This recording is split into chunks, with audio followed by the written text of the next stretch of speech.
I got home to New York City where I was living at the time when I was in college, Mhm. and I just kept waiting for this ringing in my ear to stop. Right.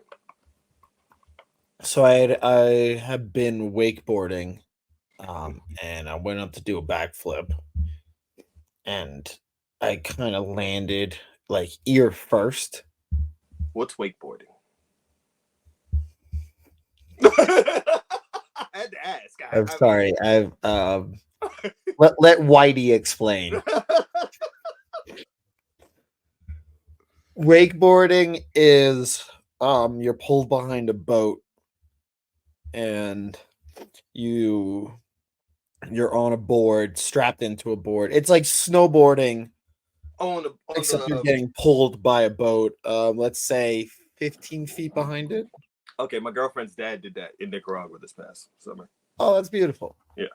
Yeah, and your board's pointed like straight at the boat, so it's like vertical towards the boat. Mm-hmm. Once you're up and going, just so we can get the full visual here. Got you. I I had gone out, and yeah, I tried this backflip, landed pretty much right on my ear. So,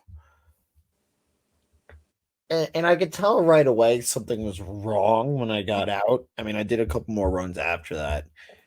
You can't really like tell my dad these things. So my dad used to throw diapers at us in the water if we complained. Like it it would be like the diaper of a day sort of award thing where it's like if we went up or we were whining or being babies or whatever, he would throw the diaper at us. He kept a supply of them in like the boat's glove box.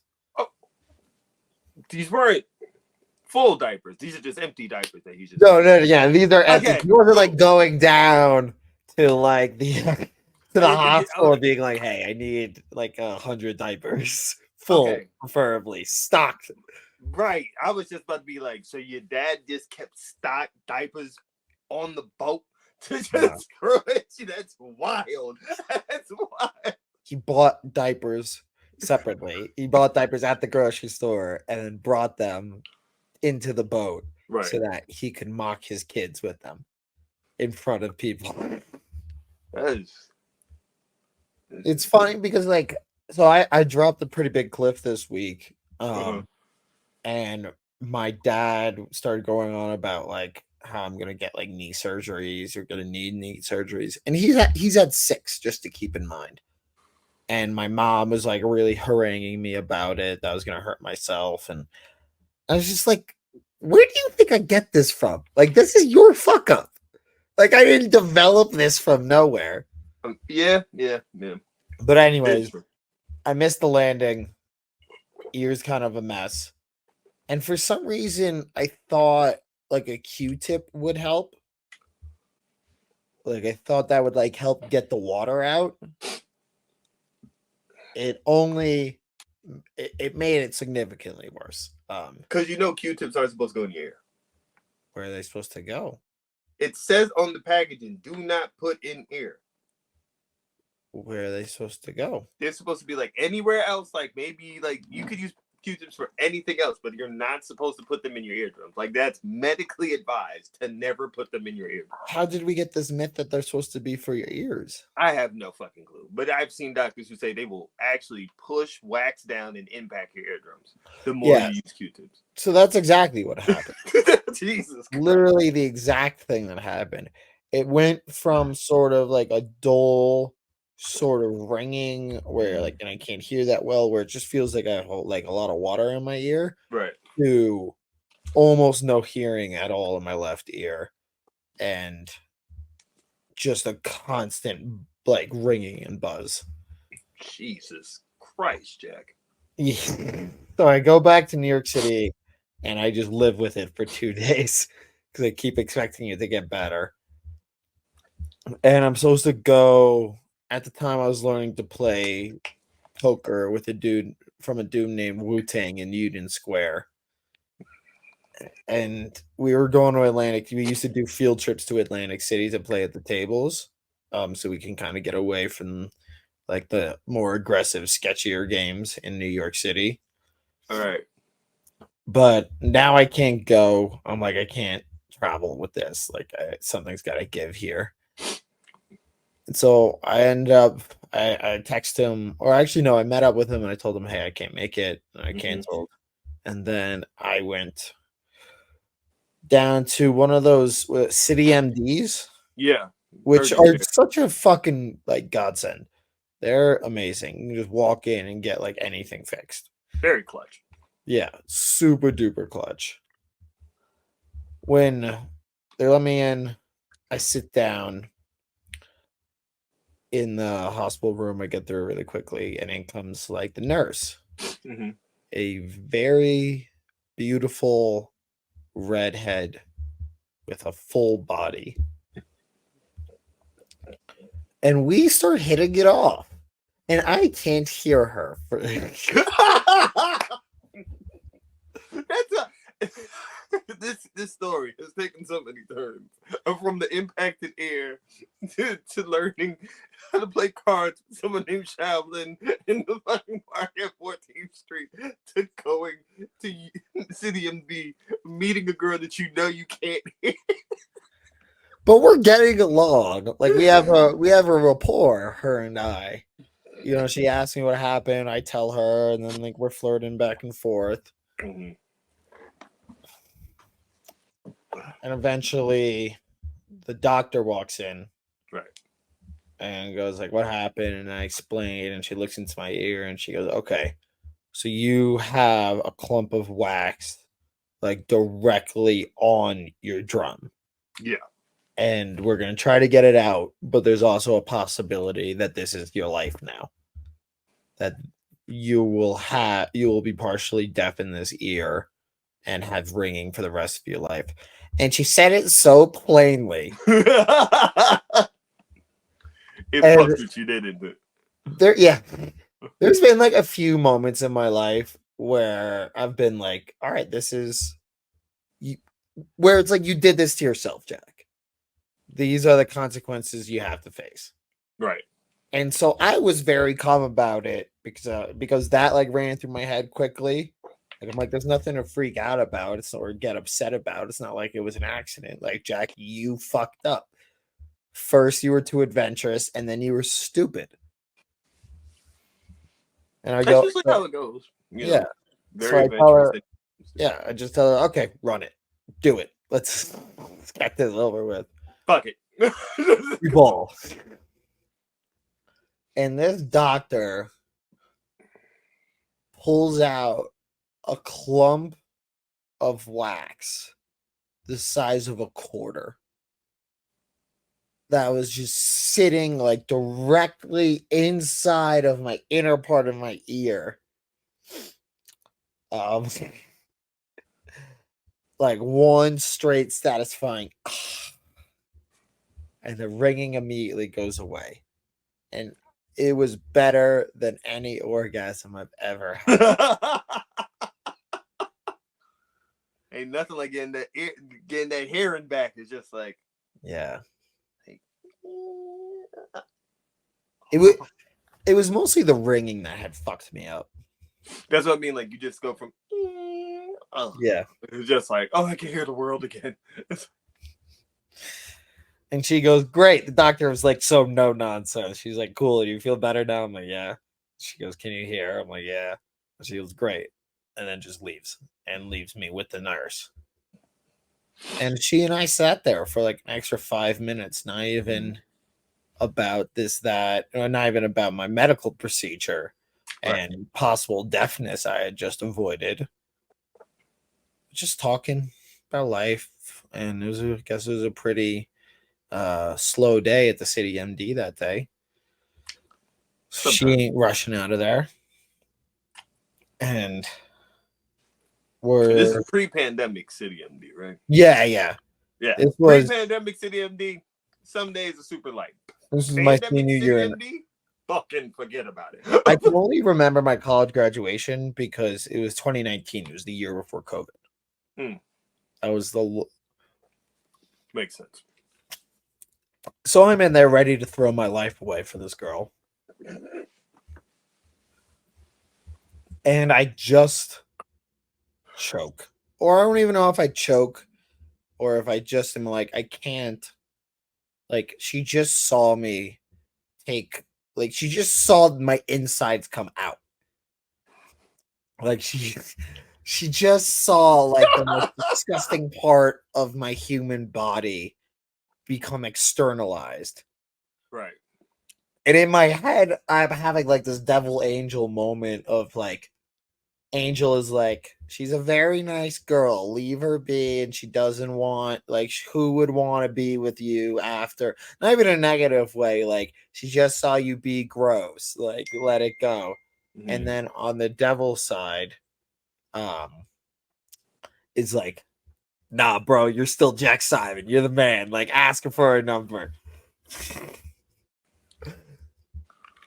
Ask her for her number. Do it. Do it, bro. You got this. She's so into you. And I let the angel win for better or for worse.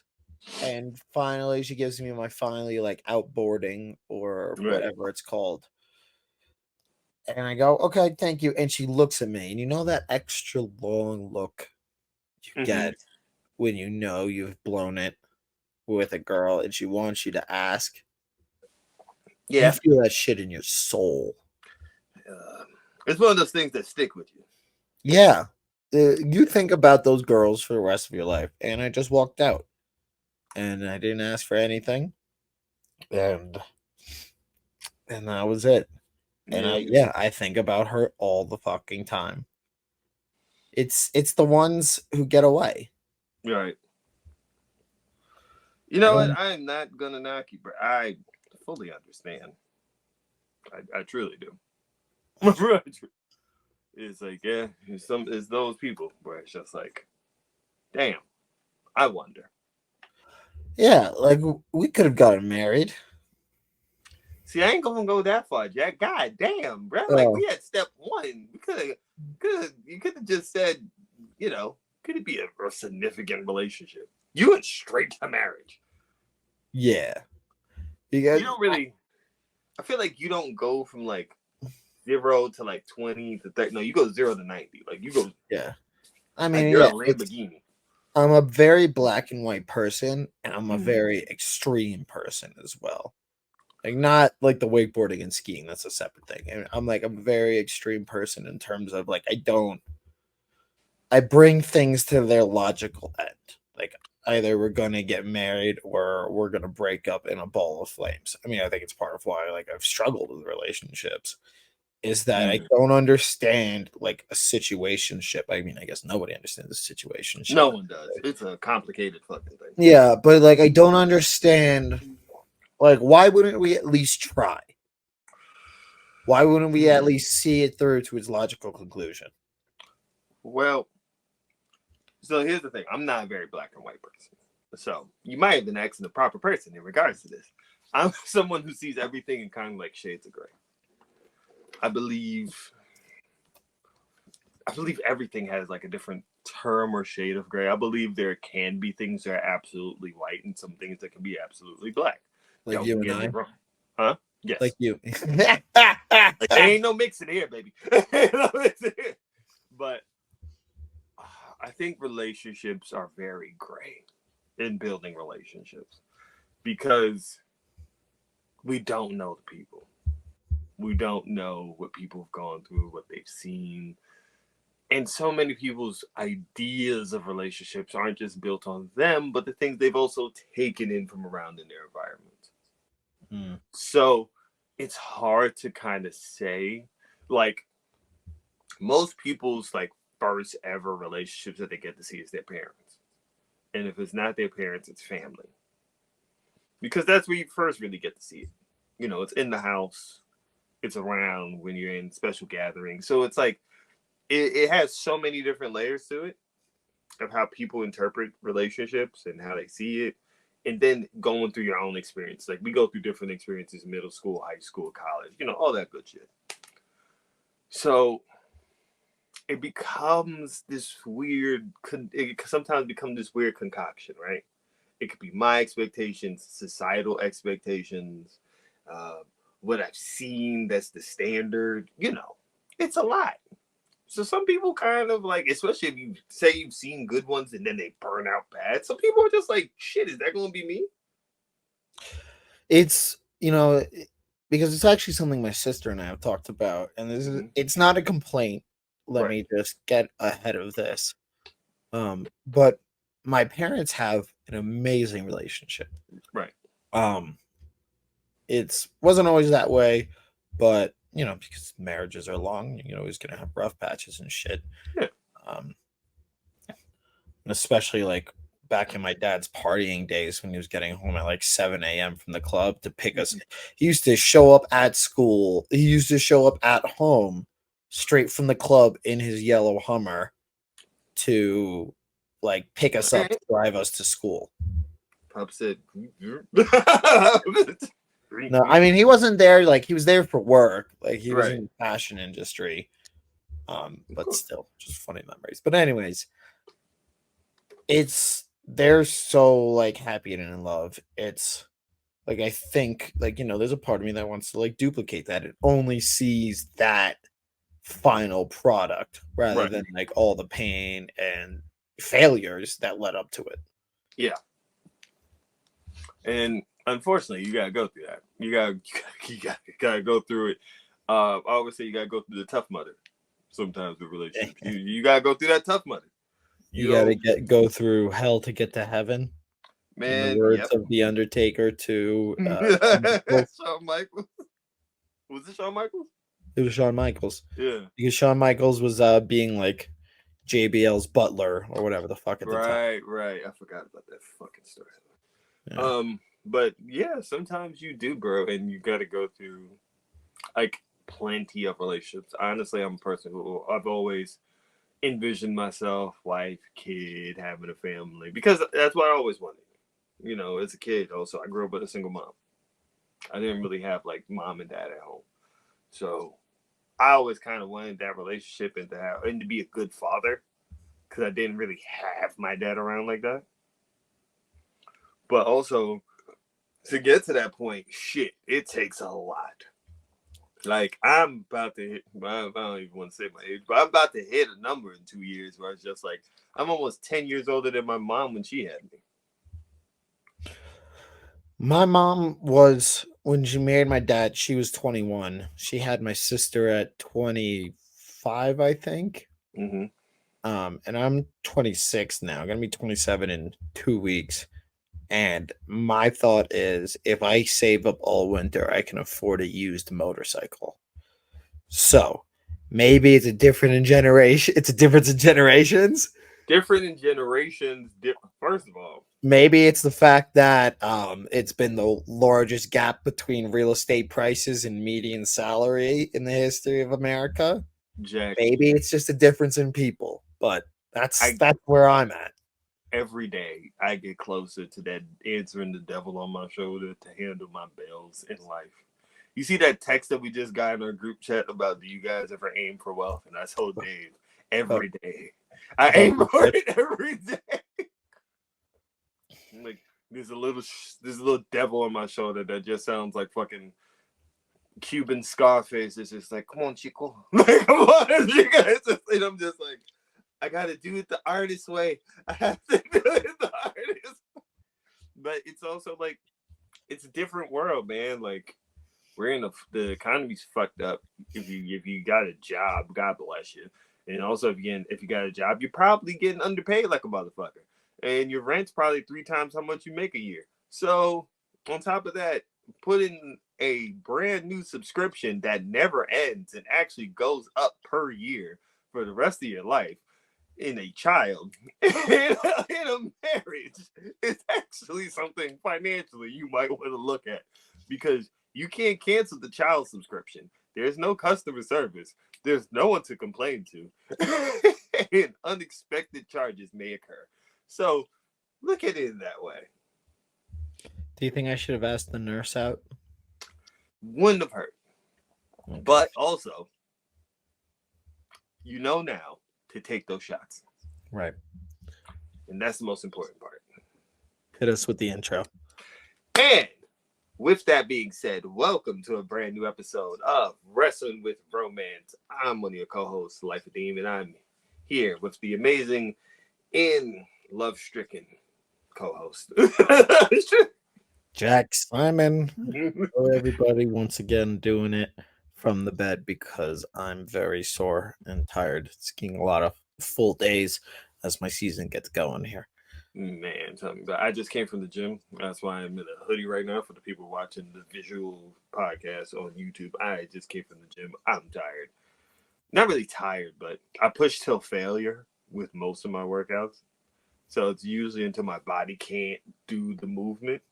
So it's like my body's just kind of tapped out. But it's also like by the time it's noon here, I'll be on a high again. But how's your week been, Jack? How you feeling today?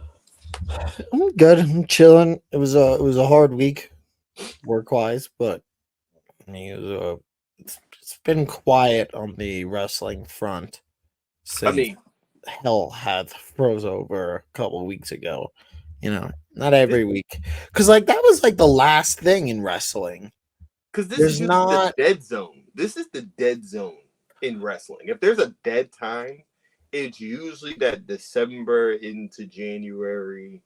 Like after Survivor Series is usually dead up until you get Wrestle Kingdom, Rumble, all that good Yeah. stuff. Well, like I think even beyond that, there was one thing left where people Mhm. were like, it would never happen. It would never happen. And when wrestling's fans say it would never happen, Mhm. of course, what we're saying is we would do anything to see it happen. More than likely. And Punk was the last one of that. I don't know if we'll ever get that again. With the advent of social media. I think there's one left, but that What would be mind fucking numbing. I don't. what is it?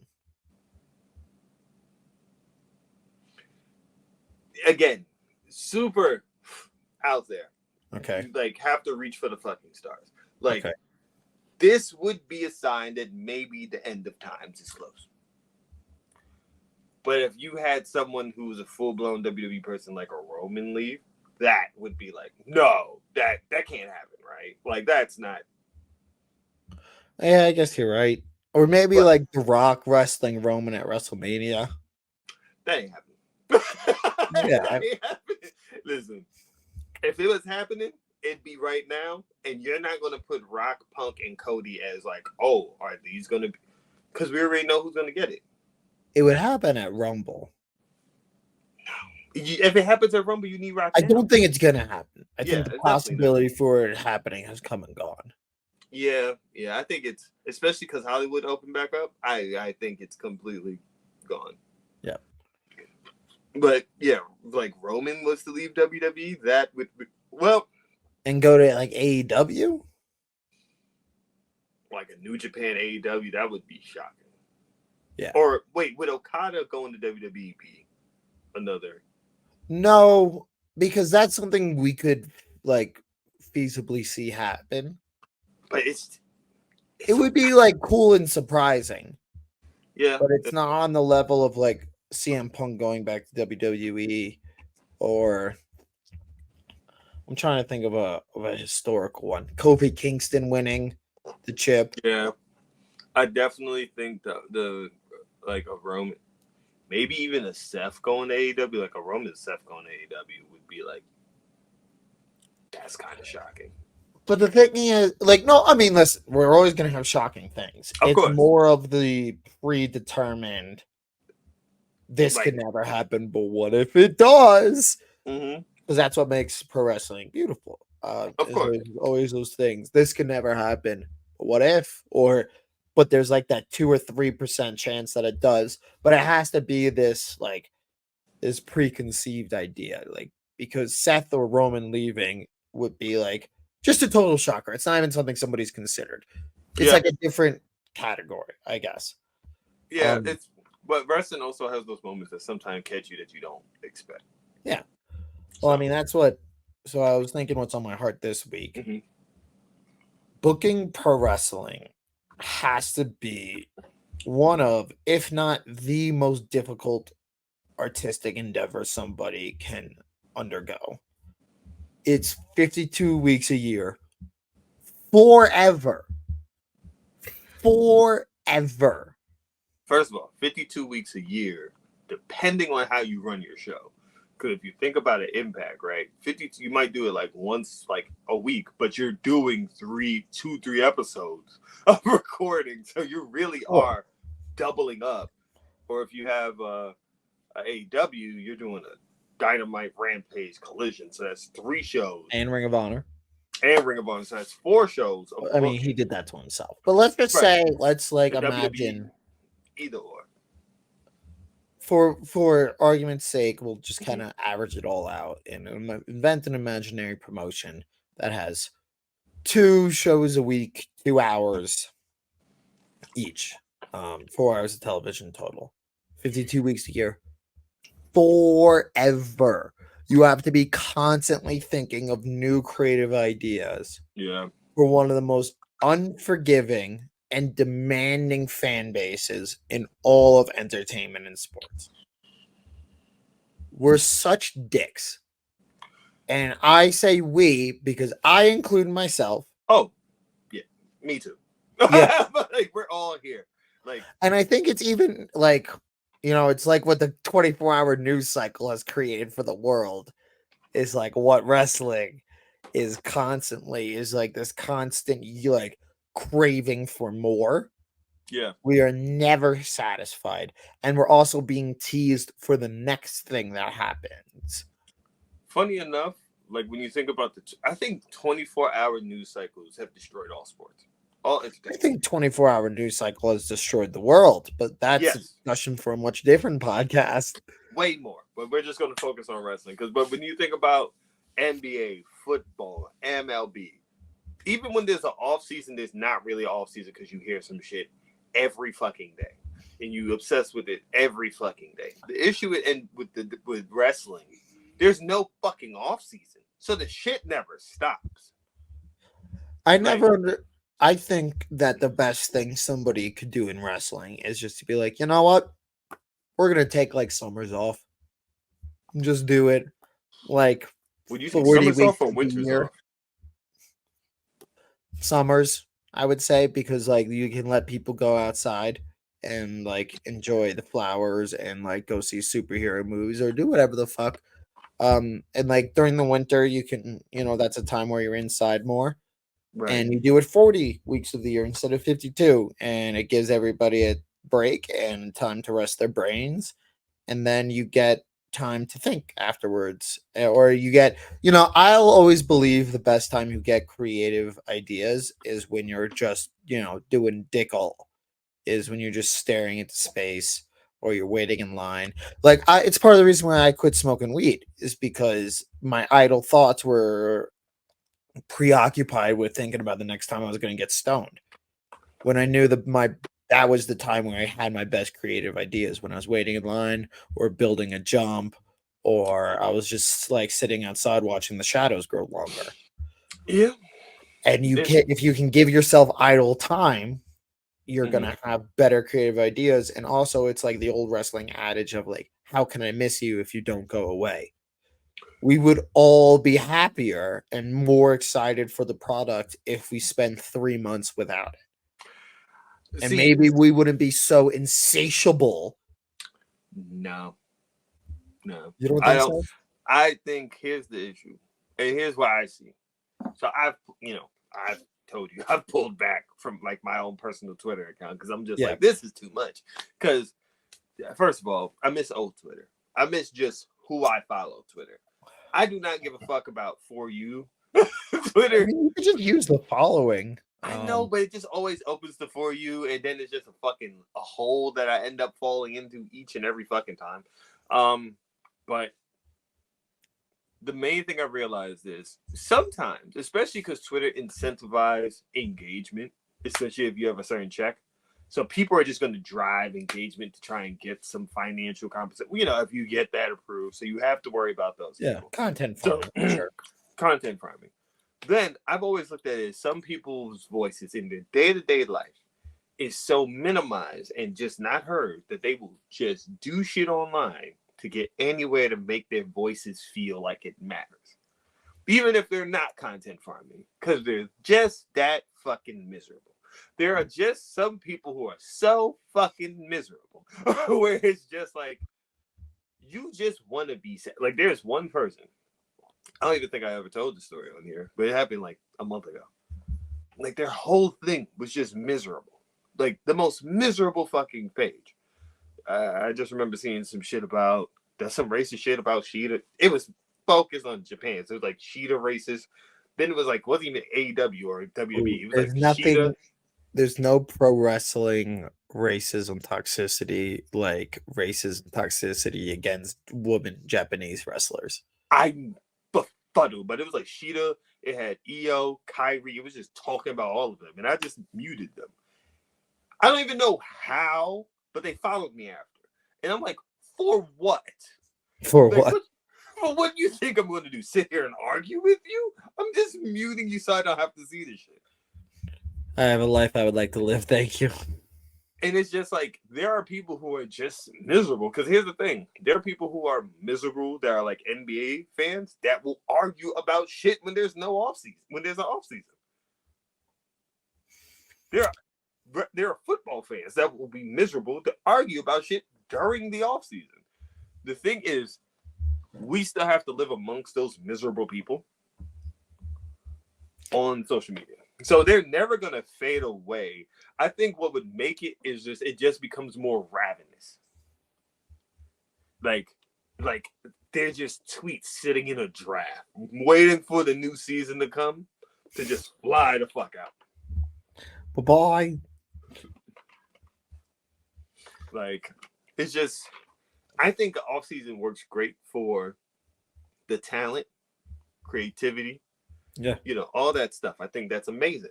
I think wrestling does work better in like an 8-month window. Yeah, it would be a win-win-win for everybody. But they would never do it because part of the appeal for pro wrestling to television networks is that they have a guaranteed ratings draw 52 weeks of the year. And a live show as well. Because it's like, I don't have to pay you for reruns. I don't have to pay you for, none of that stuff. It's just like something live every year with new promotion. It works for networks. I would love it if they did do an off season.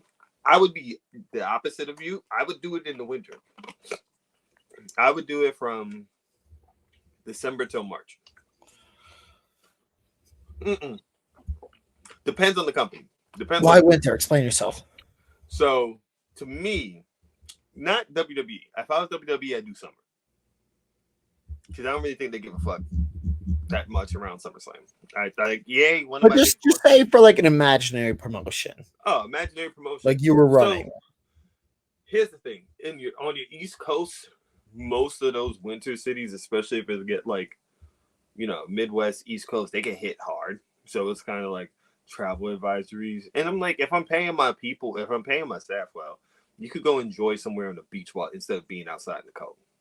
Go take yourself to a beach while you're outside in the cold. Go somewhere tropical. Go chill. Because summertime, you got kids off. You got kids going to want to sometimes bring the family, be like, Dad, can we go to this? You know what I mean? Like, you have kids that don't have to worry about bedtimes. They don't have to worry about all this. We get to travel, do more. I feel like it'd probably be easier in the summertime because, most people take their vacations sometimes in the summer, all that type of shit. So I feel like summertime is easier to like really do the touring. I feel like wintertime is a little harder because also I think about myself, even if perfect example, I want to go to World's End. I don't know if it's going to go to World's End, but I'm like, it's cold and going that far into Long Island and the fucking LIRR don't go right there. It's like, God damn it. I can't believe it just reminded me that Nassau Coliseum hasn't been demolished yet. And I was like, what? It was such a fucking. So, for those of you who don't know, Nassau Coliseum is in Nassau County, Long Island. Yeah. It's like 45 minutes from where I grew up.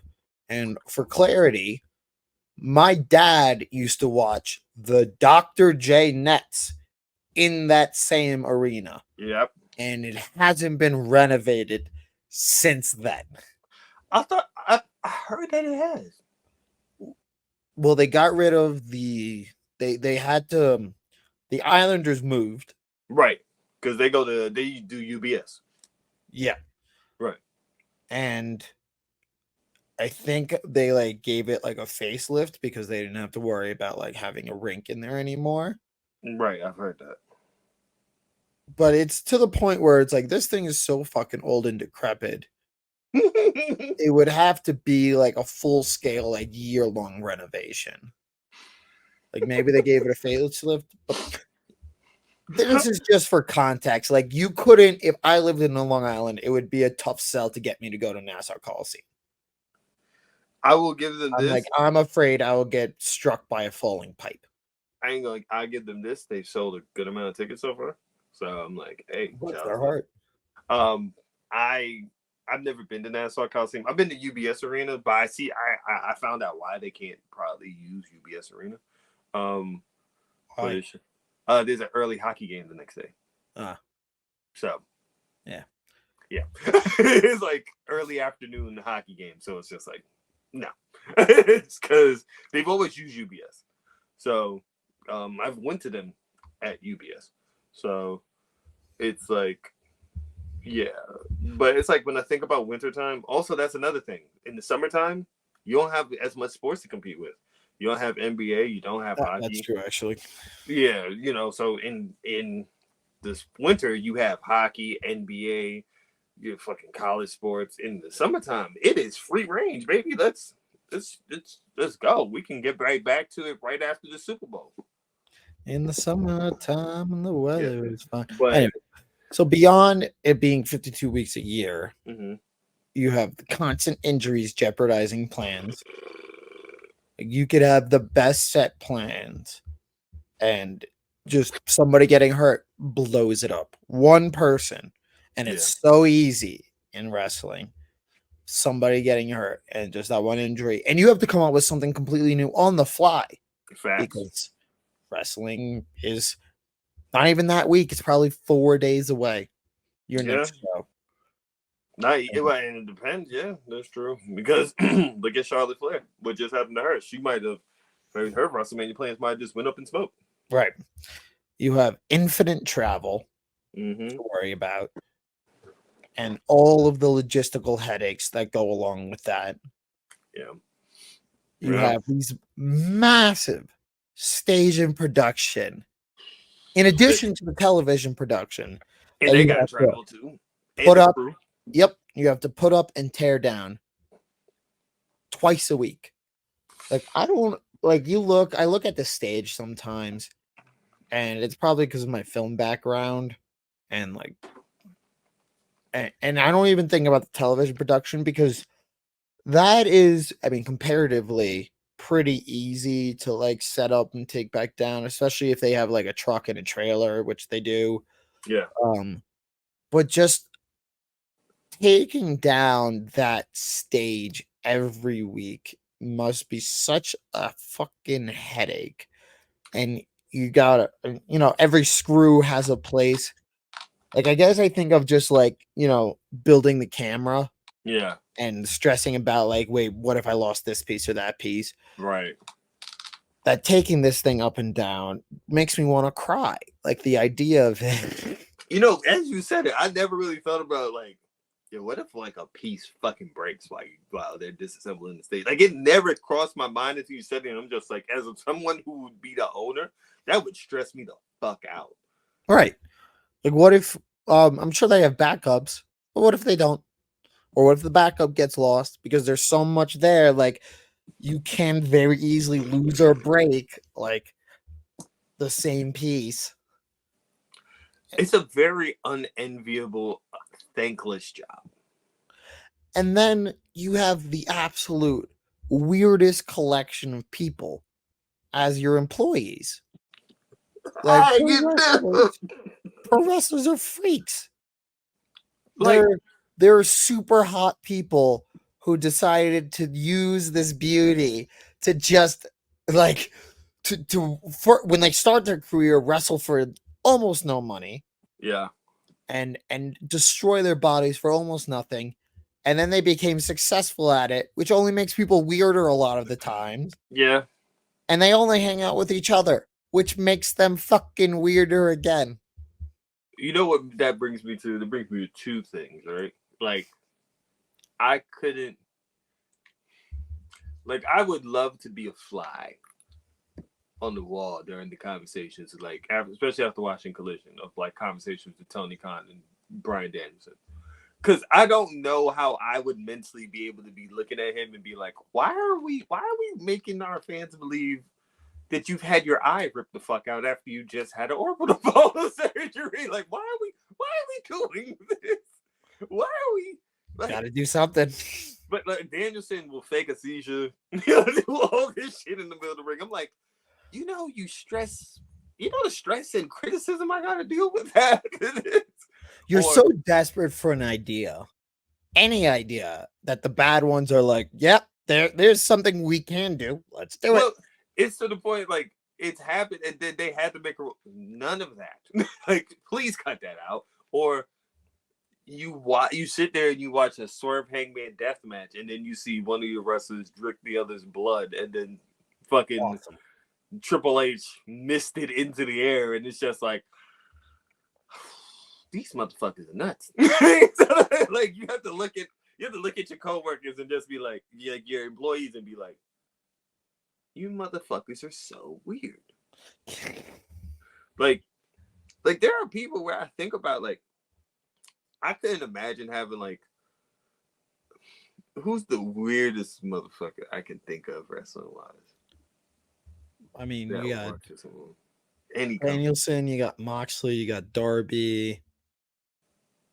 Yeah, Um, Darby running, like, I remember after Wrestle Dream, after the spot on the steel steps, and then he was sitting at the press conference and still talking about climbing Mount Everest. And I just remember the look on Tony Khan's face of just like just looking at him like, please relax.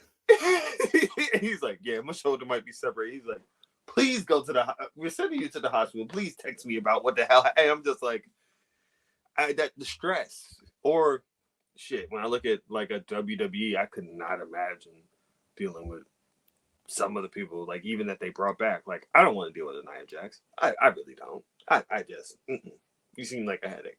Like that headache. And so I like thought about what like compares to like what else could be the most difficult artistic endeavor. It'd be a feature film, directing a feature film, I would which for agree. that I have bias on. But it's also like there's so many like pro wrestling, the comparison is there's so many loose threads that you have to like tie up, and every scene has so many variables that have to be handled, and it's just a stressful endless endeavor in which you're just burning money constantly. Yeah. The second was like a large like panoramic painting, which I guess you can speak more to. Listen, Like, yeah. let me tell you, my first mural that I've ever done. So I work with a nonprofit organization. I'm a freelance, artist, independent contractor worker. My first mural that I got was 1,000 square feet. Now, mind you, the biggest painting I've done is 36 by 48 up until this point. So 3 feet by 4 feet compared to 10 feet high, 100 feet across is completely night and fucking day. Mm-hmm. Add on top of that, I'm teaching kids their ideas leads this mural. They're middle schoolers, so they're dicks. And on top of that, they're like these kids who are just like, well, I can't draw. It don't look good. So it's like you're trying to convince them and get their brains just focused on creating. Then I have to get them to paint. actually, decently. A couple of them just want to do it real fast, so there's paint splattering everywhere. I have to make sure the tarp is on the grass. Also, there is no shade in this area. So while it's okay when it's 50 degrees, when the heat wave hits and there's no shade for 6-7 hours while you're outside painting, 100 feet, you end up like what I did when I caught sun poisoning. Sun poisoning? Yeah, I got sun poisoning while out there. Oh, we're gonna talk about that another time. But it's hard because it's like you end up sitting on a ladder for like 2 hours painting like the top of a wall, and then it's just like you're sweating, you're dying out there. You ain't getting enough. You got like a deadline. It's a pretty hard and artistic endeavor, especially depending on like a big panoramic one. Jesus Christ, that check better be worth it. DC cut the check. And then the one that I thought was the closest comparison was being a late night host or like a Tonight Show host, because you got to be funny every night, and nobody's funny every night. You have Yeah. to be innovative, and you have fierce competition. What about like, not to cut you off, a touring comedian, like how Kevin Hart does a tour, or like they're like how they have to, because you have to then. I would say no. No. And I'm not saying anything else is like easy, but I'm saying like these to me are the hardest because you can tell the same jokes. True. Everywhere you go. Yeah, late night host. Yeah, I have to tell new jokes every single night. And 5 nights out the week. Yeah, oof, you can't be bad. And you get what? Like there's like 3 or 4 of them on television every single night. Yeah, and it's all like the best in the business. Yeah, it's all people who were chosen because they were the best at what they do. And you're fighting over dwindling ratings. And I guess, it's also the idea of like not a lot of people really think of it as that difficult, but boy, it must be fucking impossible. I would find it very stressful because you don't really have a day to be off. Like even with like, say like the panoramic mural, like especially depending on the timeline. Like say your timeline is like 2 weeks and it's like 200 square feet. You don't have time to dilly dally or nothing. You have no time to like BS, blow. Like you have to be on it. And it's just like I could see like late night host being probably one of the most stressful jobs because it's just like I have to make sure this is funny, this is engaging, this has to bring in the audience, keep everybody coming back, transitions are smooth, I don't fumble over my words. That's a lot. That is a lot. That's hard. That is a difficult artistic endeavor, actually. But I would still put booking a pro wrestling show at the top. Yeah. Even also like I remember what was it after All Out. Some of the people who was coming from Florida couldn't. Some of the wrestlers who was coming from Florida couldn't fly because there was a hurricane. Right. So then and some of them were booked for that show. So now your show, like, and they couldn't fly out because they didn't know until morning of if they could make it. So now you just have like acts of God. Right. So you're dealing with acts of God. Add acts of God to the list. You're dealing with acts of God, injuries. You got to deal with personalities. Yeah, that's a lot. That's a lot. Yeah, man. Jesus. Mm-hmm. Then I guess that makes what we're about to do almost seem like kind of like spinning into the wind. Let's run it. I've been excited. Do you want to introduce our... Yeah. So first and foremost, also, I will let you know, Vicente, shout out to Vicente. Shout out to Vicente, our number one fan, our third co-host of Wrestling Wromance. Pretty much. He had listened to our World Cup and he loved it. And he gave he did his own 16 as well. So I'll read that off later. But we was having a conversation, and then he talked about, well, how would y'all run a wrestling promotion? Like, what would your guys' wrestling promotion idea be? And I was like, ooh, That's a good one about if we can both run our own promotion. How would we do it?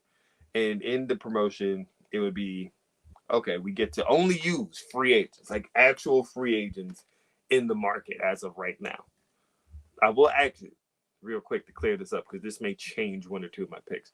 Are we using people that, as of today, there's no more dates on their contract for like I certain suppose companies? too. To like, so say they have no more dates with their company January 1st, they're a free agent. Does it count or no? No, they got to be a free agent right now. Say less. All right, that changes one or two. Okay, so this is how we want to keep it simple. We both had to pick 8 men, 8 women for our organization, right? We have to name our promotion. And then a tag team counts as one pick. And we also have to pick who's the male face of our promotion and the woman face of our promotion. And this was actually pretty fun. I actually had a lot of fun with this. I had a lot of fun thinking about it. Yeah. I had the most fun, and maybe we'll do this. I think next week we should do booking like the first like pay-per-view cycle. Whoo! I like that. Looking the That'd be like first a pay per couple view months. cycle. Okay. All right. I like that. So, I'll let you go first. You know what? I'm going first a couple of times. Okay, so I'm going first. Yes. Now, This is wait. a layup. Question. You're gonna instantly regret it. Question. Wait. Yeah. We never established. Can we not pick people from the other? Like, are we picking from the same batch, so we can't pick? Yeah, you can't pick the person the other one's Ooh, picked. all right. You know, but it's fair because last time I went first for the 16-person World Cup, and I also went first when we did the 8 because I didn't have nothing picked. It'd be kind of foul for me to go again. All right. You're gonna regret this. I probably Mercedes Monet. technically not a free agent. She still has an agreement with New Japan. No, she's a free agent. She's 100% a free agent. Is she a free agent technically? She's 100% a free agent. What I've seen, she's not. But okay, go ahead. I mean, that's fine. She wasn't on my list. Yeah, so there's my first pick. All right, She's cool. also going to be the face that runs the place. I mean, that's perfect. I can't even knock that. Damn, that was a good one. I couldn't tell if she was or wasn't because it was like there was a working plan for New Japan from what I last heard. So But I think there's a difference between a contract and like a working deal. Mm-hmm. Like it's kind of like more of like a working deal of like, yeah, I'll work like a date here and there with you. Okay. Rather than like an exclusionary thing. All right. So that's one woman off your board. Yep. Okay. For mine, actually, this is going to be very interesting because I'm taking a tag team, Grizzled Young Vets. Yeah. That's a good one. That's going to be my tag team. So that's tag teams count as one, right? Yep. All right. I'm going to go Darius Carter next. Ooh. Smart man. He was on mine. He was on my list. All right. He's not going to be my face of the organization. Mm-hmm. I think I'm going to need to build him a bit. Okay. But like he's the one I'm tying my future to. Okay. I respect that. For my first woman pick, Trisha Dora. She was on my list. She's probably one of the more underrated wrestlers out there. And when I see her wrestle with her belt, she feels like she can project the aura of a champion. Yes. Which is so crucial. She's fucking amazing. I've seen her live. At like an indie out here. It was called Black Girl Magic. She was amazing. I was like, holy shit. Like, I've always seen her on TV, and I was like, oh, she's really good. Well, I was seeing her in person. I was like, holy shit, she's really good. Okay. I'm going to go Sami Callihan. You know what's funny? He was not on my list. Because it's not even his wrestling that impresses me so much, although it's definitely up my alley. His mind? Yes. Like, I know I'm never going to be short creative ideas with him around. Yeah. Like I'm always going to have at least one interesting storyline going on. That makes sense. I actually like that. So that's your 2? Yeah, so that's my second male. That was my third pick total. Okay. So my so I have where's Leon Vincent? My next male pick, Mustafa Ali. Yeah, he was on my list. He she kind of the only thing that Mustafa Ali worries me for, and I'm a big fan of his wrestling. Mm-hmm. He can just be a bit boring. See, here's my thing. I've seen the character promotion. Like I've always been a fan of his, even from 205 Live. That's where I first got into him. Even was he in the Was he in the Cruiserweight Classic? I don't think so. But when he first seen him on, He wasn't. 205 He Live, wasn't in the he was. He was not. Okay, yeah, that's what I figured. But when I seen him on 205 Live, I was interested in him. When they started to shoot the vignettes from him, like at Chicago, talking about his life as a police officer and everything, I was that's when I was like, okay, I'm buying into this character of him.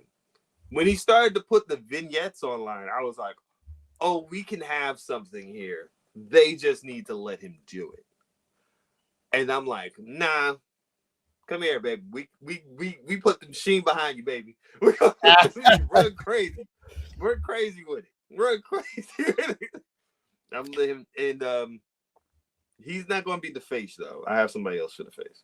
Yeah, see, this is where it gets interesting because, like, again, we got to start blocking each other. So I'm Yeah. like thinking about who you would pick and like who you wouldn't pick. Okay. And with that being said, I'm going to draft my face now, Okay. and I think it's somebody who you would that you have on your list. But Let's I'm see. making Leo Rush my face of the You organization. fucking whore. You I do. fucking whore. You fucking whore. Um, He wasn't gonna be my face, but he was on my fucking list. we forget how young he is. Super young. He's a baby. Is he your age? I think he's a couple years older than me now. Let me see. Here, let's find this out. I'm about to say, I think Leo Rush is. I don't even 29. know. Yeah, he's 29. Okay. Shit, he's not even 30 yet. Jesus Right. Christ. He has talents outside of pro wrestling. He's so exciting to watch. Yeah. Great on the mic. Yeah, definitely being my face of the The organization. only thing I have to worry about Leo, he's had some serious shoulder surgeries and injuries, and I'm just a little nervous about that history. But I truly believe he's fucking amazing outside of that. I think he's talented enough to make it work and work around his injuries if he's willing to. And also, I don't have to worry about him being angry all the time because he's the face of the organization. Very true. So, like, now I have it as like Leo Rush 1, Darius Carter 2, Sammy Callahan 3, and Mercedes Moné 1. Yes? Did you draft the other woman yet? No, but I'm just doing like a depth chart. Okay. So, this question. Shoot. I'm very, because I know their pronouns are they, them. But I'm gonna draft them under the woman's side. But I know their pronouns are they, them, so I don't want to disrespect them. Max the Impaler. Fuck, she was on my list. She was going to be like one of my next picks, actually. I love them. Yeah, but they wrestle in the women's division. Yeah, So I know. makes I sense. just wanted to make sure I clarify that before I say it. Max the Impaler. No, but I've been a big fan of them for a long time. Oh, Trish Adora is the face of my women's division. Okay. But Max the Impaler is in that division. I'm going with my next pick. I need somebody with name recognition, cross sport talent, multi-sport talent. Ronda Rousey. Going to be second on my women's depth chart. Going a little controversial. Okay. Controversy equals cash, baby. Hey, I just want you to know when Effie starts talking about you on Twitter, on TikTok and shit, you brought it up. Effie starts talking about you signing someone who ignores Sandy Hook and all this other stuff. That's on you.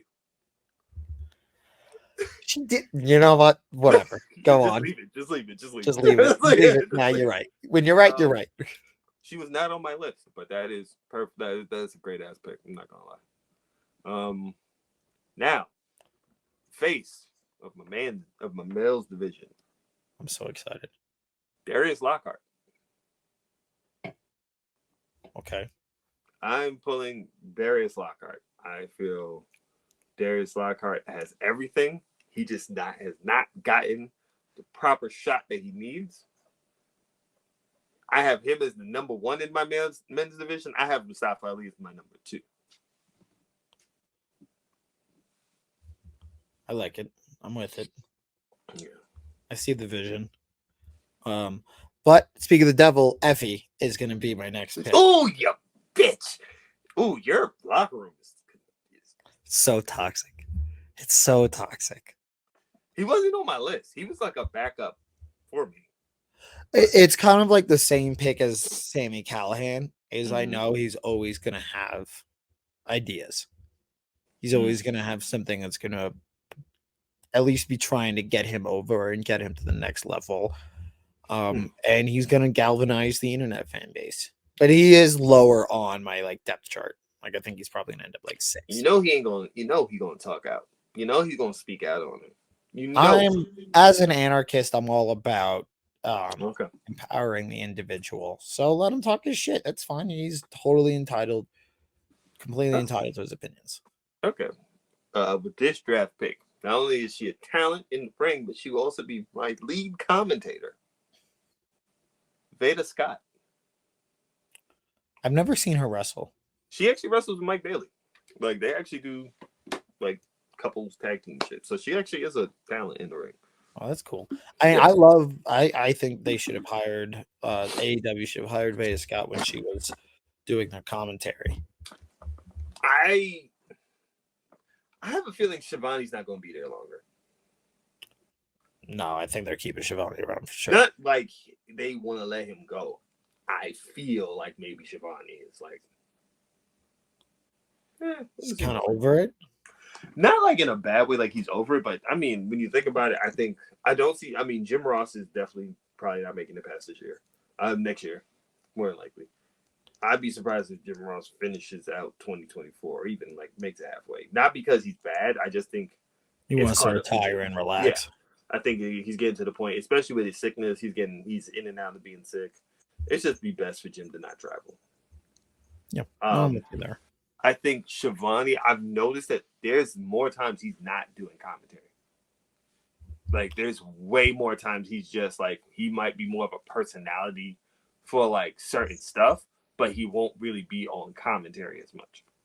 So I've noticed that. And I would think if you're going to do that, I think maybe Nigel goes to Dynamite with Nigel, Taz, and in Excalibur. And I can see them bring in Veda. I would like Veda and call me crazy. Veda and Ian for like Collision. To me, it would be so great.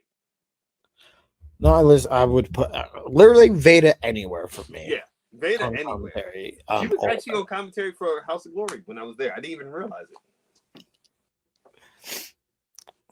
Yeah, no, she's amazing. Yeah. I guess maybe too if we do like book the first few weeks, we can also have commentary. Yeah. Like who's your commentary? But we'll cross that bridge when we get to it. In the meantime, the Iconics are my next draft pick. Fucking you had them? Yes. See, I thought they would be off your radar. No, they were there for my woman tag team because that's one pick and I get 2 for 1. Yeah. And they're in the ring, not great, but like the best promo in the game. Characters out the ass. So you get like really good characters. Constantly going viral. They're so fucking funny. Yeah. Yeah, no, they're great. I loved when they were popular. You honestly can't even knock it. For my next woman, Mickie James. A little long in the tooth for me. We've seen the best of her. I mean, and I guess I have a couple like past the prime people, but yeah, no, she's definitely a good hand to have. Mm-hmm. And is going to contribute to the locker room. I think she's a really good locker room leader for the women's. Mm-hmm. Gonna hold down the ship. So to be my, you kind of get like 4 stars to revolve around. Right. I'm gonna go for my fourth one. I got Darius Carter. I got Sammy Callahan. Mm-hmm. And actually, no, he's gonna be my face of the men's division. James Storm, or no, he's because Leo Rush is my face, but James Storm is my next draft pick. Really, James Storm? Yeah, he's got a great look. He can wrestle anybody. Never got his credit. Um, Reliable, just someone who kind of can stick in there as being one of my bigger stars, and it'll work. You don't feel he's a little long? I mean, you just said Mickey's a little long in tooth. You feel like Well, I James took it back Storm because I said like because I definitely have some that are long in the tooth, but I think he's gonna play the same role as um Mickey will play in your woman's division. I got you on that. Okay, I could see that. Okay, I'm looking at my men's here. I have a couple of my alternates. I'm like, do I really want those alternates that bad? I don't really know. Because you made me think, but you said you need 4 stars, and I'm like, yeah, you got a point there. I ain't gonna hold you. This person, I kind of want him to be my Spike Dudley. I want you to be my Spike Dudley after my promotion. What a pitch! But also that ultimate underdog that people end up really loving. Yeah, Because they had that for them in NXT. Leon Ruff. yeah. I saw him. I passed over. I just don't think that there's. I don't think there's much he can contribute. I don't see him getting over like Spike did. Um, yeah, I'm just kind of mid on him. No, that's fine. But I can understand. I'll continue with your idea. I'll match you Mm-hmm. for who's going to be our jobber. Yeah. And I'm just going to keep I want see as a punk rock fan, I want a punk rock promotion and there's nothing more punk rock than designing and creating something and putting into the world that you know is just going to destroy itself. Enzo Amore is going to be You want the world to blow up. You just want the world to burn. Okay. He's going to be 8th on my depth chart, and he's going to go out there every week. He's going to cut a fantastic promo, and he's just going to get the snot beaten out of him. Jesus Christ. It's the role he was always designed to be in. I can throw him in as a manager here and there, as a tag team, whatever. Mm-hmm. But he was always designed to be in that role, to talk a lot of smack and just get the snot beaten out of him. And that's always going to be valuable for a promotion of someone who can go out there and draw instant heat and then get wrecked. All right. This is going to be my fourth. This is going to be my 3rd star of my promotion. Brian Keith. I'm unfamiliar with this game. Brian Keith is like one of the. He has a match on Rampage, but it's him and Hangman Page. Oh yes. I know Brian Keith. Yeah, he's going to Japan soon too. Mm-hmm. Cool. I like that. I am saying Brian Keith. I mean, I'm a sucker for any like Western gimmick thing. Mm-hmm. So that's a good pick. He should have been on my list, but he wasn't. Mm-hmm. I want to keep filling out my women's division here. I'm drafting an underrated star. I'm very interested. Somebody who has kind of like disappeared from the scene a bit too. Okay. But Session Moth Martinez. I'm not familiar with her. She was definitely much more popular pre-pandemic. I've heard she wrestled in Ring of Honor. She has an incredible character that's well defined and filled out, kind of as like a slutty alcoholic, kind of what like ODB used to be for Impact. I was just about to say like ODB. I was about to say like ODB. But can also wrestle her ass off. And I think would be a lot of fun for fans to grab onto. And she's not going to be a star, but she's someone you can slot into the mid card. Right. And win some matches for you. So she's going to sit at like 5 on my women's depth chart. For my women's depth chart, the next signing, Allison Kay. Fuck yeah. I can't believe I didn't draft her earlier. I should have drafted her before Session Moth. That was dumb. Fucking amateur hour out here. Hey, as you said, we here. We booking. We booking. All right, so let me move to block you because I have a feeling they're also on your list. But Alex Hammerstone is going to be Not on my list. Really? Yeah. That's shocking. Because I thought about it. Yeah, give me your reasoning. I know he had just did the MLW thing, so I wasn't sure if is he free now or did they release He's on the him? list of free agents. He is? Yeah. I just didn't go with it. Like I like Alex Hammerstone. I just didn't go with it. So he's in my 5 slot. And like he's like after a year or so, if my promotion doesn't destroy itself, which it probably will, but that's neither here nor there. He'll slide into James Storm's like slot of my like big 4 stars.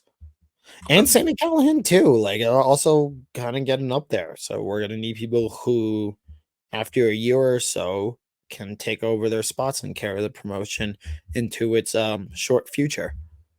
Hey, I don't knock that at all. I think what you got there is pretty good. I mean, he's a really great pick. I just didn't think of him. I was just like, I'm not sure what's the whole situation around it. So I just didn't go with him. I was just like, I'll think about it. Because I know someone who was just at the MLW taping. So I was just like, I don't know. Well, I'm trying not to draft just like straight up the best wrestlers. Yeah. I'm trying to draft a promotion, and they can't all be stars. You know, they can't all be winners. Everybody needs like a correct role. I definitely understand that. So that's why I was just like, that's a good pick. It was a good pick. I'm not even gonna lie. It was a really good pick. I didn't think about Hammerstone. Damn, that was a good pick. I'm going to go with, because I'm like, I don't know if you want to pick this person. I'm like, should I pick for my women's division, Marty Bell? Unfamiliar with her game. Allison Kay's tag team partner. Oh, okay. Yeah. So I got both of them, so like they can have tag, they can be singles. Right now, I'm going to put them to both have their own run. Can we draft coaches who are assigned? Like they're signed as a coach, but not as a wrestler? You know what? Yeah. Let's do like... You're allowing that? Well, it wasn't in the rules, but we coming up with this on the fly. 1 man, 1 woman coach? What you want to do? One woman? No, but I want them as a wrestler. Oh, if they wrestle, yeah. So like I'm taking them out of coaching and making them a wrestler. Yeah, go ahead. Okay. Then I'm going once they've been active. Have they been active in a year? In the last year? No, I guess not. No, you know what? Let's throw it out. Okay. Because I was gonna draft Danny Burch and Oni Lorcan as a tag team. But Oni Lorcan is signed to WWE as a coach. It feels a little bit like cheating because like they're like he is very solidly under contract. Yeah. If he wasn't, then you're good. But yeah, he's under contract. So with that out the way, I think I want to keep being toxic, and I want to keep drafting women and Evilise. The look on your face in it was almost fear in the depths of your eyes. It's fear. It is fear. You want to put Effie, Evilise, Ronda Rousey all in the same motherfucking You forgot Enzo Amore. Oh God. Some men just want to watch the world burn. Making it to your first pay-per-view fucking. But I have an ace in the hole. And we'll get to him. Jesus Christ. But Evilise, who's an incredible wrestler and is my wrestling crush. Like, I like Evilise. I just wish She I'm wasn't so mean. not even so mean. It's just like you burn so many bridges. You burn Why so do you have many. to do this to yourself? Yes, like you can be perfectly great. Why are you burning so many bridges? It's just like Because she's cool. uh um. So then that leaves me for my next male pick, Alex Zane. Solid. Yeah, I think good worker. Not sexy, good, solid pick. Yeah, it's like one of those picks where it's just like for the depth of like getting some matches, getting everything in. It's just like yeah, All my picks are explosive. They're from. that's a hell of a way to put it. That's a hell Yeah, of a way yeah, to put maybe it. I should have phrased that better. But like, even at the bottom of my card, at the bottom of my depth chart, you have people you like are going to be at the very least interesting. Right. But this one actually, yeah, she's going to be a pretty low key pick, relatively, but still is going to make an impact, and you're going to want to tune in to fucking watch her. Um, Mandy Rose going to be one of my 4 stars, and that Evilise Mandy Rose program is going to be amazing. So Mandy Rose don't put in a hold the right way, and then she just no sells it. It's going to be so.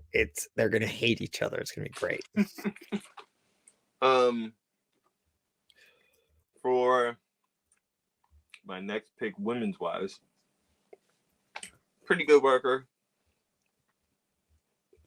She's gonna be. She's gonna leave me basically with one more pick to make after this, but Emma. Yeah, see, I just find that a bit boring. See, listen here, Burning Man. Your locker room has way too much going on. I gotta look at your locker room. There's a lot. Okay, but now I'm gonna play my ace in the hole, because it's gonna fill out my division. It's gonna fill out my men's division. He's gonna be 7th on the depth chart, only because he's long in the tooth. He's gonna do commentary, but he's also gonna be the sheriff, the unquestioned sheriff, not like a CM Punk, like self-anointed. It's and then like has to go around proclaiming him as such. It's gonna be unquestioned when he walks into the locker room. Josh Barnett, 7th pick. And we're gonna have blood sport night. Jesus. We're gonna have blood sport night like 4 times a year. It's gonna be my favorite night. Fucking love blood sport. And nobody is like fucking around inside the locker room with Josh Barnett there. You just decided to burn your shit down to the ground. Okay. That's not burning it down. Josh Barnett's gonna be my special enforcer. Oh yeah, that works. How many people did Enzo listen to? What was that? How many people did Enzo listen to? Do you think Effie gives a fuck? Have you seen Josh Barnett? Do you think Effie gives a fuck? Yeah. I don't think everybody gives a fuck about getting beaten up. No. Everybody. And Josh Barnett at any point could kill any single person in that locker room with his bare hands. You're talking about the youngest, before John Jones, the youngest UFC champion ever. The baby-faced assassin. Somebody who has wrestled around the world, who at the age of 43, for giggles, went to Poland and did bare knuckle with elbows against a tattooed slab of concrete and won.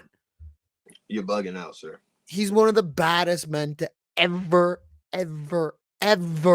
live. Everybody cares about getting beaten up. Everybody can get beaten up by Josh Barnett. So you're out of your fucking mind. No, this is it's solved my locker room problem. Okay. This next pick, I love her in the ring. If like, mental health bearing, everything is positive in this promotion that we're hoping. We're hoping for the positives, nothing but the best. I hope they're great, but my last pick would be Kylie Ray. Are we at our last picks already? Well, I am for women. Oh, for women, I see. Okay. She'd be my last pick for women. That's a great pick. Now, hold on. Let me check something with Veda Scott. Let me see if she is active. Because if Veda Scott isn't active, then I do need to make another pick. And I do have my other pick if she isn't. Should I just put Veda Scott as commentary? You know what? Veda Scott, I'll just leave for commentary. Okay, so make your bonus pick now. Makito. Yeah. Makito.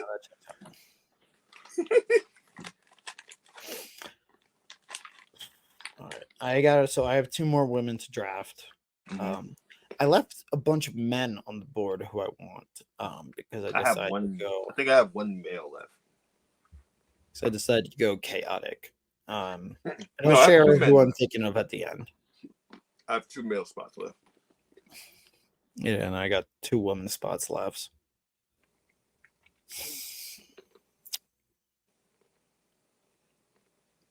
Yeah. This is hard now. I gotta go searching to fill out my board. Okay, Diona Peraza. See, this is why I asked. No, time out. This is why I asked. Are we counting? Because her contract is not technically up till January 1st. Oh, okay. That's why. Because I saw like she was done with her contract December 9th, 3 days ago. She's officially a free agent January because she was gonna be my first pick. That's why I asked early. She was gonna be my first pick for the women. Fine.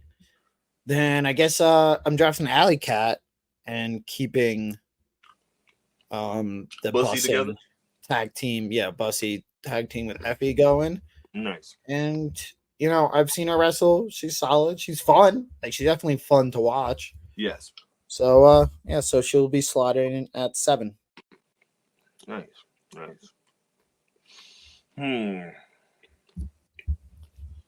Issue is you've taken some of my men. There's so many good men left on the board. There is. And like that's why I didn't want to say them, like the people who remained on my board. Mm-hmm. God damn it. I'm looking at a list of them. Like, there's one big name. There's a couple death match or specialty guys. Mm-hmm. There's one big indie name. There's one dude who I think is the best wrestler of the bunch, but is not the most notable. And then there's a really fun guy, a former WWE guy who's like in the breeze right now. There's a few I see where I'm just like, yes, but I'm just like, am I really spending money on you? Am I really like, like I'm thinking as a promoter, like, am I really about to spend money on you? Not gonna lie, I wish Myron Reed didn't sign with Impact because he would have been my other person. Yeah, not me too. Fuck. All right. For my 7th man, Mance Warner. Yeah, he's definitely one of those bigger names that's still floating out there. Mm-hmm. I feel like Mance. I just feel like he's all around just good for that spot, right? Yeah, and it definitely has potential for greatness. For sure. And that leaves me. Is Yuka a free agent? Because she just finished up in Japan. I don't know. I say we counter then. Go for it. Fine. Then Yuka, who's actually one of my favorite wrestlers out there, and she's gonna leap a bunch of people on the depth chart, so that puts Alley Cat at 8, and we'll put Yuka at 5 at least to begin. Probably going to take over for Ivelisse, Mandy Rose, Ronda Rousey, Mercedes Moné, all kind of not long in the tooth, but past their prime. I guess we can say a tad. I don't know. A tad. The thing is with primes, we can never really tell. Nowadays. Well, wrestlers can go. How about this? Has at least had their time in the sun for a bit now. Bam. Okay. Been in Okay. the sun for a bit. I'm totally fair with that. Yeah. Um, that's not bad. So I definitely would say that's cool. And that finishes up. So that's all your people? That's all my people. I got all 8. Mm, that's good. All right. So I am looking for my last person. I see some, and I'm just like, no. This person is someone who I feel is just I mean, don't get me wrong. They've had their time in the sun, but they are a legend in this sport. I'm offering Amazing Red a contract. Sorry, say that again? Amazing Red. Oh, sorry. I just didn't hear you the first Mm-hmm. time. I feel like we've just gotten it. If it was my pick and I still had men to draft, we've gotten everything we're going to get from Amazing Red. And that there's other guys out there. I feel like I just want Amazing Red on my. I just Okay, want that's totally fair. as a New Yorker. Yeah. I mean, there were some people who I considered, but I was just like, that's the devil on my shoulder. Like there was an Austin Aries there, and I was just like, I'm not. No, see, even I wouldn't have drafted Austin Aries. You know, No, like the people I was thinking of were Nick Gage, oh, that's you.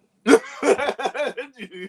Warhorse. I think is a big one that's left off of our list out of our promotion. Mm-hmm. Rick Boogs, I think, is a big one left out of our promotion. Not sold on him. No, see, he's just so charismatic and so ridiculously strong that like he doesn't have to do anything except do like crazy strongman shit. True, but I kind of just hated his character. I like this character. It was just like Shinsuke. I was just like, all right, brother. Like he kind of been like he would have been my Bizarro World Enzo Amore, where it's like instead of like a skinny dude who comes out and like talks a lot of shit, it's a super strong good dude who comes out and talks a lot of shit. You know what it is? Not even I'm not sold on him like that. I liked him just by himself without Shinsuke in NXT when they first just had him just coming out air guitaring and shit like that. Like I thought that was just cool. And then when they stuck him with like the rock and roll play for Shinsuke thing, I was like, I'm not really feeling it. Yeah, that's fair. Yeah. I had Dolph Ziggler is definitely the biggest name that we didn't go. I'm not. I thought about it. But I'll be honest. He can definitely still go, and he always has the potential to steal the show. Oh, for sure. But I also had Masashi Takada on my list, who's famous Japanese deathmatch guy. But I also showed in Bloodsport that he can wrestle any style. He would have been, but also kind of he would have been after I drafted Ziggler, Gage, right. Von Erich brothers. If I was gonna have like a bonus tag team pick, I would have drafted them. Daga, I think, is the best wrestler we left off. So I don't know much about him. He's a really, really, really good wrestler, but kind of unremarkable. That makes sense. And then Matt Cardona too. I thought you was going. I'm not gonna lie. I thought you was gonna pick Cardona. I just didn't have space for him. Like I said, I think to make him work, right, within his current gimmick, is like he would have to be a top 4 guy. Yeah. And not even that I don't think he's able to pull it off. I just have other guys for that slot. I can see that. Which at that point, my depth chart for the men is Leo Rush is my star. Then we got Darius Carter, Sammy Callahan, James Storm, Hammerstone, which I'm cutting off Alex from his name. It's just Hammerstone. Right. It's 5th, 6th is Effie. Then we got Josh Barnett and Enzo Amore. Right. And for women, it goes Mercedes Moné, Ronda Rousey, Mandy Rose, Ivelisse, Yuka, Session Moth, The Iconics, and Alley Cat. And listen, I'm so fucking stoked on this promotion. I would watch the shit out of this for the 3 weeks it remains together. It's going to be a very interesting 3 weeks. Not going to lie to you here. It's listen, I went punk rock. Punk rock is designed to fail. You definitely went balls to the walls. It's how I like to live my life. This is true. For some reason, I feel. Do I have a woman missing? Run down your list. I have Trisha Dora, Kylie Ray, Maki Ito, Max the Impaler, Allison Kay, Marty Bell, Mickey James. Did I not say another one? I guess not. Oh shit! How many men do you have? I have eight. I have Mustafa Ali, Darius Lockhart, Alex Zane. I have Grizzled Young Vets, Brian Keith, Mance Warner, Leon Ruff, Amazing Red. I have a woman missing. All right, give me a woman. Oh fuck! Jesus Christ! God, son of a Is that your bitch. depth chart too? Is that like your order? Mm-hmm. Okay. Well, I'm gonna actually. I didn't do it in order. I'll do the order in a second. Son of a bitch! I was not prepared for this. So now I have to pick somebody else. I don't. Ooh, give me a moment. I have to now figure this out. So, You gotta go back to the list. yeah, I gotta go back to a list real quick. Luckily, I had a list here, and you already pick Evalicia, son of a bitch. Um, damn. No, don't want to touch you because that is toxic, and I don't want you nowhere near my organization. Who And I is it? think you know who I'm talking about. Is it she who do not name? Yes, exactly. But that's beyond Exactly. toxic. Huh? That's beyond toxic. That is me instantly poisoning my entire well. And Yeah. it's just there's no coming back from that. So wait, I have a question. I know she signed with is she signed with a Japanese brand? Is it Sarai? I forget her name. She was in NXT. She was Japanese. I forgot her name. I don't know how to properly pronounce it. I mean, Oh, you know what? Renegade Twins. Give me the Who? Renegade Twins. Oh yeah, that's a good pick. That's a good pick. Yeah, just give me the Renegade Twins. Sure, fills it out. Yep. Okay, so let me run down my depth chart. So for the men's, my depth chart is Darius Lockhart, Mustafa Ali, Brian Keith, Mance Warner, Grizzled Young Vets, Amazing Red, Leon Ruff, and did I say Alex Zane? Yeah. No, Okay. no, not in your depth chart. Yeah, and Alex Zane. So Mustafa, Darius Lockhart is number one, Mustafa Ali is number two. I have Brian Keith as my number three. And then I have Mance Warner as like my number four with like Grizzly Young Vets right there is like the that team that could hold it, they could push everything. They could have tag matches with everybody, but they could also do single shit and they're really good at it. And then I just have Amazing Red and Leon Ruff because I love Amazing Red. I just love Amazing Red, For my women's division, I have Trisha Dora. Amazing Red. It's your vanity. Hey man, listen. Appreciate Amazing Red.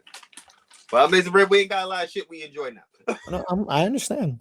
Yeah. So in my women's division, I feel like my women's division is pretty.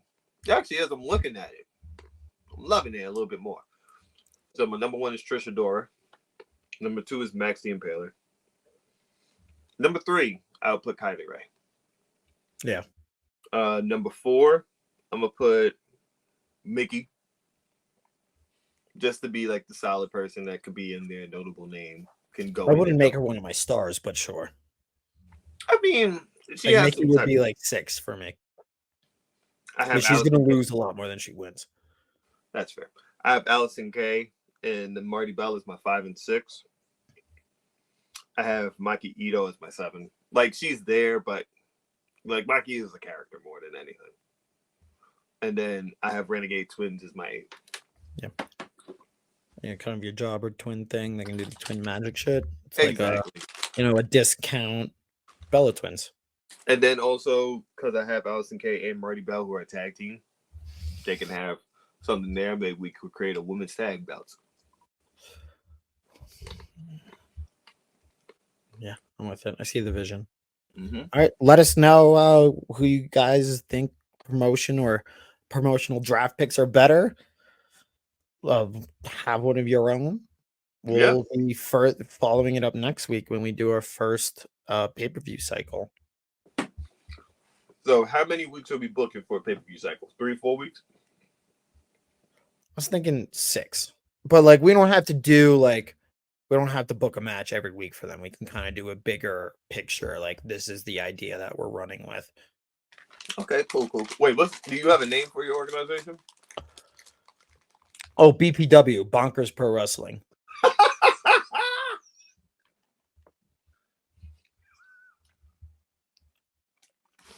I knew it. I've I knew it was gonna be something nuts. I've had that name in the bag for a while. Yeah, I thought that would be such a fun name, Bonkers Pro Wrestling. Yeah, I just have RPC, Revolutionary Pro Club. that's a good name. Pro Club. I mean, calling it club is a good one. You know, it separates you. That's why I want something different. So we're going BPW versus RC Revolutionary RWC. RPC, Revolutionary Pro Club. Oh, okay. Excuse me. RPC. RPC versus BPW. Yeah. You know what else we can do next week? We can also like put like what's gonna be like our gimmick. Like what's our angle for our promotion. I like that. All right, so I gotta come up with that. All right, cool. Say less. Tell the people where to find you. All right, folks. So you can find me and everything Life of Deem. I'm gonna let you know right now. My Twitter is just not gonna be active. Like there'll be stuff there. I haven't deactivated it, but you'll see me in 2024 on that. You can also follow us on Wromance, WROMANC Pod on Twitter. And you can also find our Instagram at Wrestling with Wromance. Same name as the podcast. Jack, where they can find you? JackSimonMakes.com and my film criticism column in the Aspen Times. They got a website, aspentimes.com. I just saw last night an advanced screening of the Iron Claw. That's right. Team's doing the claw sign, and it's very good. And I'll be writing up a preview for it and interviewing somebody from the movie, a wrestler from the movie. So stay tuned for that. I have one question about it. You don't have to say yes. You can just say yes or no. Yeah. Is MJF just a quick cameo? Yes. Okay. But it doesn't even count as a cameo. Oh, damn. All right. Never mind. He had more in it that just got cut. Okay. Like his face is shown for like half a second. Blink and you miss it level. Fuck it. All right. Like Claudio in the wrestler level. What? Claudio Castagnoli was in the wrestler movie. He was? Exactly. See? There it is. Deuces, everyone. Bye, everybody.